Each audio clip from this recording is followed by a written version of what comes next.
Hello everyone, this presentation will be on rheumatic heart disease. It also covers about the basics of rheumatic fever because we already know that rheumatic heart disease is a sequel of rheumatic fever, and since both topics have to be taken together, this will contain both rheumatic fever as well as rheumatic heart disease. So as far as the rheumatic age group is concerned, we know that the age group is between 5 to 15 years.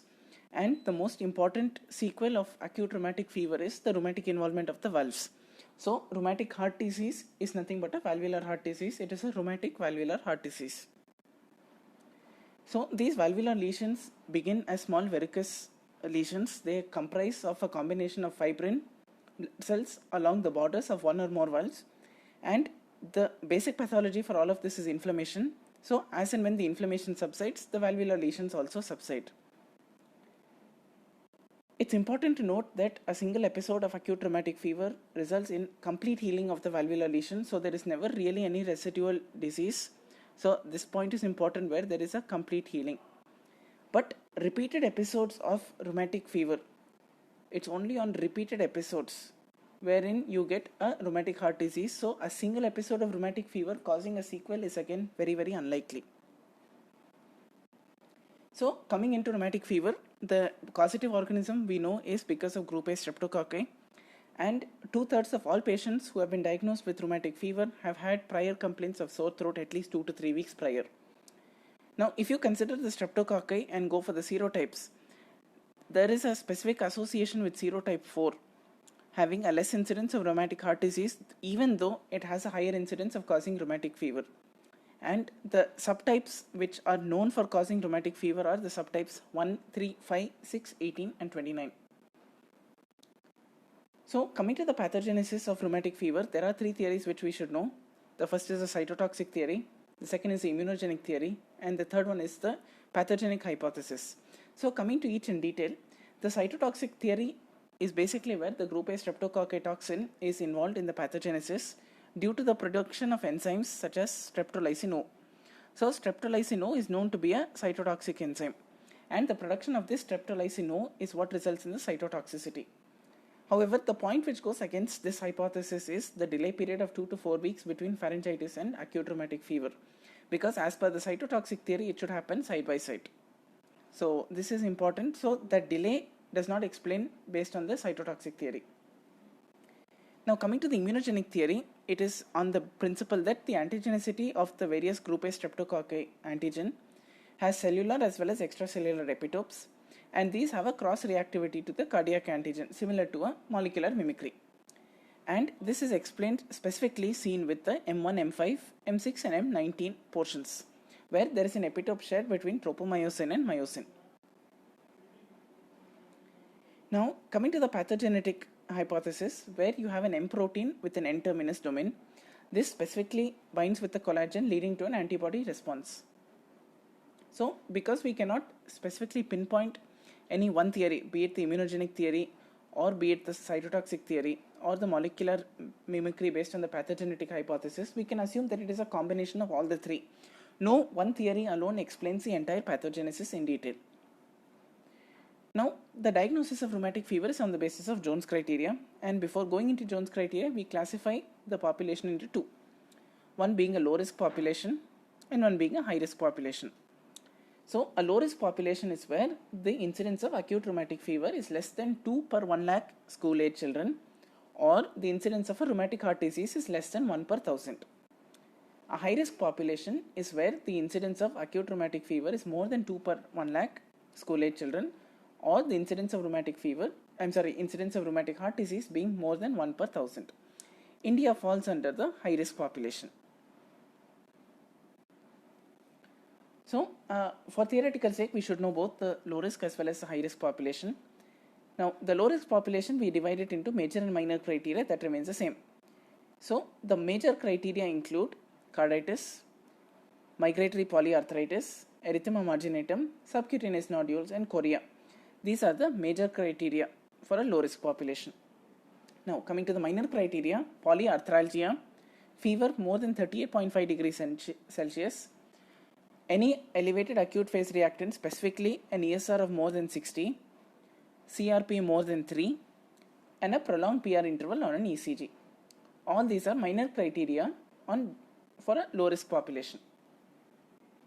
Now for a high risk population, if you see, the major criteria remains mostly the same: carditis, erythema marginatum, subcutaneous nodules, chorea, arthritis. The exception, or rather the addition, is polyarthralgia. If you remember, polyarthralgia was a minor criteria in a low risk population, whereas it becomes a major criteria in the high risk population. And the minor criteria include monoarthralgia. So in a high risk population, monoarthralgia is more than sufficient to take as a minor criteria, along with fever of more than 38 degrees Celsius. If you remember, in the previous one it was 38.5, whereas here it is 38, followed by elevated acute phase reactant of more than 30. Now more than 30 is there in a minor criteria in a high risk population, whereas in a major population it was more than 60. And a prolonged PR interval remains the same.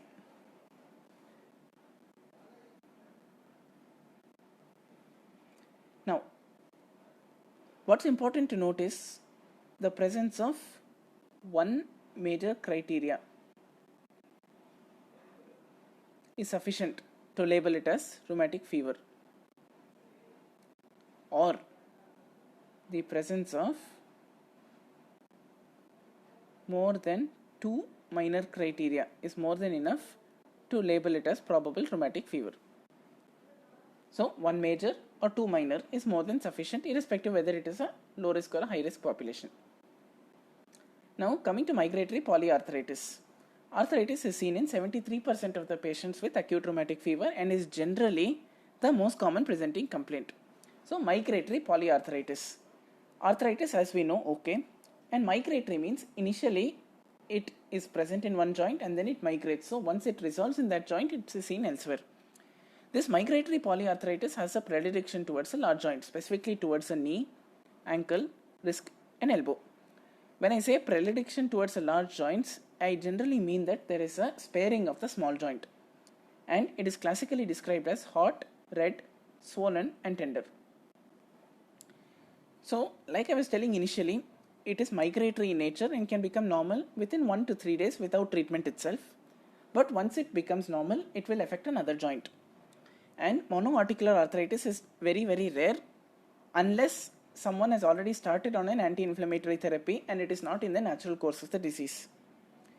Migratory polyarthritis can be identified by doing a synovial fluid cell count, in which you will find 10,000 to 1 lakh cells per millimeter cube and a predominance of neutrophil and an increase in the number of protein and normal glucose. Now coming to carditis, it occurs in 50% of the patients. It is not as common as migratory polyarthritis, but it is still quite common to see a carditis patient presenting with rheumatic fever. It's important to note that tachycardia is quite common, and the tachycardia is often disproportionate to the degree of the fever. We already know that a 1 degree rise in temperature Fahrenheit will result in a tachycardia wherein there is an increase in 10 beats.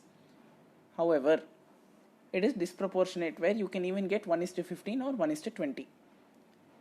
The heart murmur is generally seen in the form of mitral regurgitation or aortic regurgitation, rarely a combination of both, but at least one will almost always be present. And features of pericarditis also may be seen with a friction rub, pericardial effusion, chest pain, and a few ECG changes. Important to note that cardiomegaly on a chest X-ray is probably indicative of rheumatic carditis or chronic heart failure, but not always taken as diagnostic. Now, other signs of heart failure may develop in the form of gallop rhythm, a distant or rather feeble heart sounds with cardiomegaly. The presence of this triad is more pointing towards a carditis. And even if you see in carditis, if you further subclassify pericarditis, pancarditis, if you compare the two, pancarditis occurs in 50% of the cases. Carditis is the only manifestation of rheumatic fever that will leave a sequel and permanent damage to the organ. And this point is very, very important. So carditis has to be aggressively treated. And valvulitis can occur in the acute phase and generally will subside. And in the chronic phase, it will go towards fibrosis, calcification, and eventually leading to stenosis. Now, one important update is in the 2015 Jones criteria, subclinical carditis has also been taken as a major criteria, with clinical feature of a valvulitis murmur also as fulfilling a major criteria.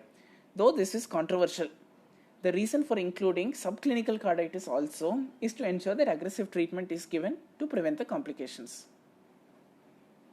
Now, coming to chorea, we know that chorea is more of a movement disorder. It is generally subtle, more isolated, seen in the adolescent age group because of emotional lability, incoordination, a poor school performance, and uncontrollable movements, generally exacerbated by stress, commonly presenting as facial grimacing. Now, that there are various subtypes of chorea in the form of St. Vitus stans, hemichorea, hemibalismus, balismus, and generally these are all of insidious onset. So, just to summarize this in brief, the maneuvers to elicit while demonstrating chorea include demonstration of milkmaid grip, spooning and pronation of the hands when the patient's arms are extended, Wormian darting movement of the tongue on protrusion, and examination of handwriting to ensure that the fine motor movements are intact. Coming to erythema marginatum, it is a rare characteristic rash which is seen in acute rheumatic fever. As the name itself suggests, there is a predominance of erythema, serpingous macular lesions, and pale centers which are not pruritic. These are generally present over the trunk and extremities, and important to note, never ever involves the face. And out of the major criteria, subcutaneous nodules is one of the most rare features.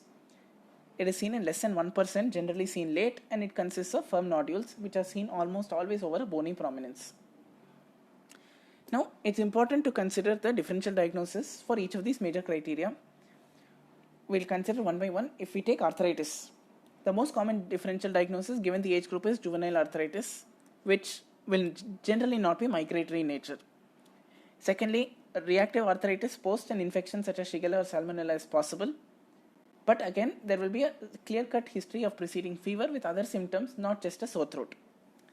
Other more rare differentials include serum sickness, SLE, Lyme's disease, and pyogenic arthritis.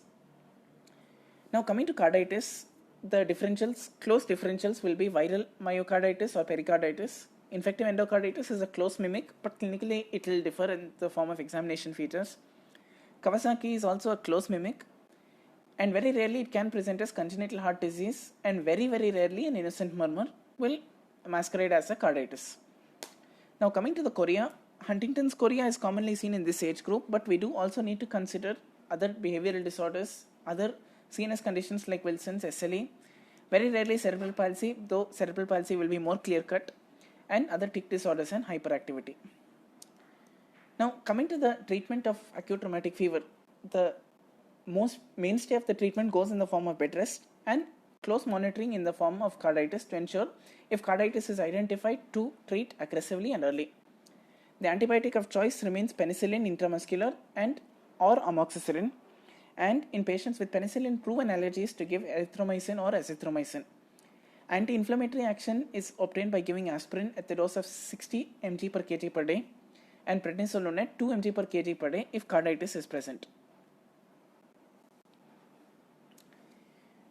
Further, fluid restriction is also quite common and is must, and that depends clinically based on the severity of carditis. And as far as the treatment of chorea is concerned, initial treatment is generally given with phenobarbital, 16 to 32 mg, 6th hourly or 8th hourly if required, followed by chlorpromazine, 0.5 mg per kg per dose, either 4th or 6th hourly depending as required and depending upon the response. Two important complications of rheumatic fever include rheumatic heart disease and infective endocarditis. Rheumatic heart disease is what we are seeing in this lecture because it is the most common sequel which follows. With that introduction, like I mentioned initially, rheumatic heart disease generally refers to the valvular involvement and is diagnosed based on the involvement of the aortic valve or mitral valve. These are the two valves which are most commonly involved. Though auscultation is an important screening tool, echo screening helps in picking up greater amount of patients than auscultation. So generally, once a rheumatic fever is diagnosed, it is always strongly advised to get an echo done for the patient. Now, coming to the valvular involvement, we can classify it into mitral insufficiency, mitral stenosis, aortic insufficiency and pulmonary valve disease, out of which pulmonary valve disease is very rare and almost hardly seen. I can even say to an extent it is almost never seen. So coming to mitral insufficiency, it's the result of structural changes including the loss of the valve due to the shortening and thickening of chordae tendineae. And during rheumatic fever, the failure can itself be caused because of mitral insufficiency and inflammatory disease of the myocardium. Left ventricular enlargement occurs because of high volume load, inflammatory changes occur, and there is a dilatation of the left atrium and is generally seen as a chronic lesion. The chest X-ray and ECG are normal, and a hallmark feature of a prominent S3 is noted. And murmur of a holocystic nature radiating towards the axilla. Very rarely, a short mid-diastolic murmur may also be heard. The holosystolic murmur can be sometimes confusing because it will be of a low grade, less than grade 2. And as we all know that a systolic murmur can be innocent, but the key point is it will be a radiating murmur towards the axilla. So that is the key point. And as far as the treatment is concerned, prophylaxis treatment is to be given, and to reduce the afterload and failure, ACE inhibitors can also be given. Now coming to mitral stenosis, rheumatic origin mitral stenosis is the most common type of mitral stenosis what we see, and is generally seen because of commissural adhesions and contractures of the leaflets.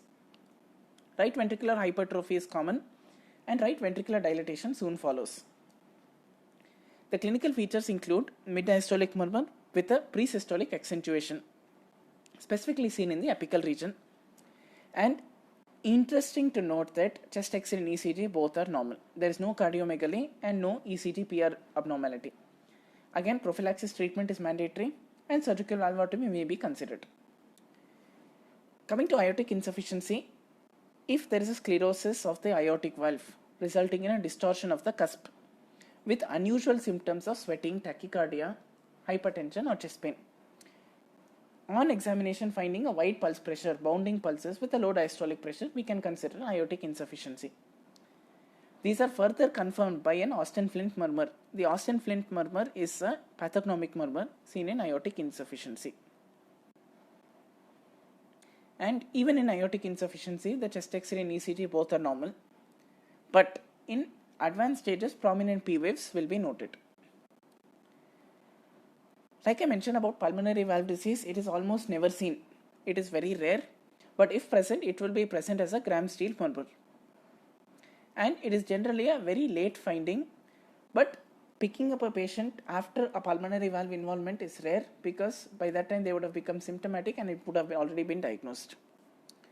Now coming to the prophylaxis regimen, this is the important portion.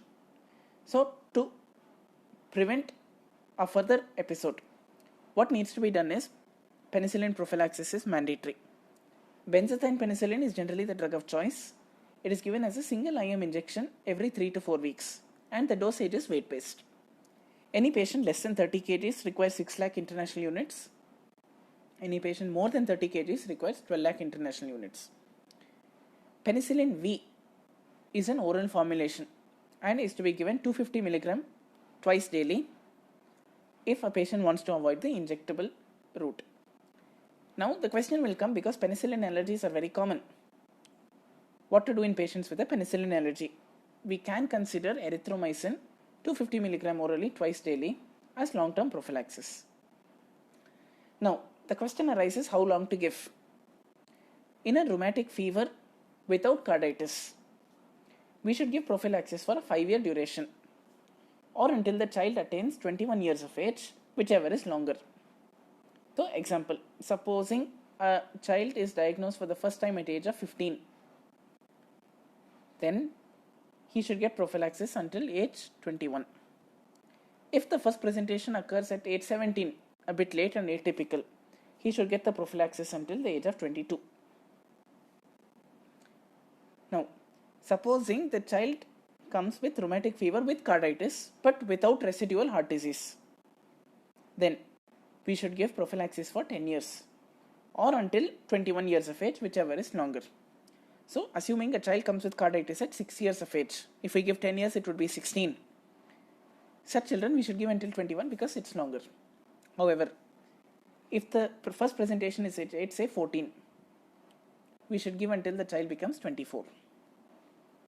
The third scenario is if the child has rheumatic fever with carditis with residual heart disease. The similar prophylaxis of 10 years or until 40 years of age. More commonly, this is what we see. Prophylaxis is recommended until 40 years of age to prevent and reduce the risk of infective endocarditis. And recent recommendations of the American Heart Association is to give lifelong prophylaxis for these individuals merely to prevent the risk of infective endocarditis. I've taken the references from Nelson's and Mike Park's textbook of pediatric cardiology for the slides.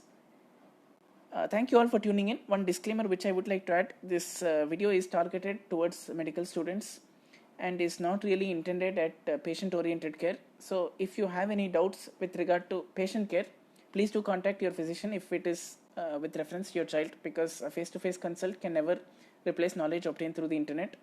This is more of an academic discussion focused towards medical students. So thank you all for tuning in, and hope you log into the next video also. Thank you.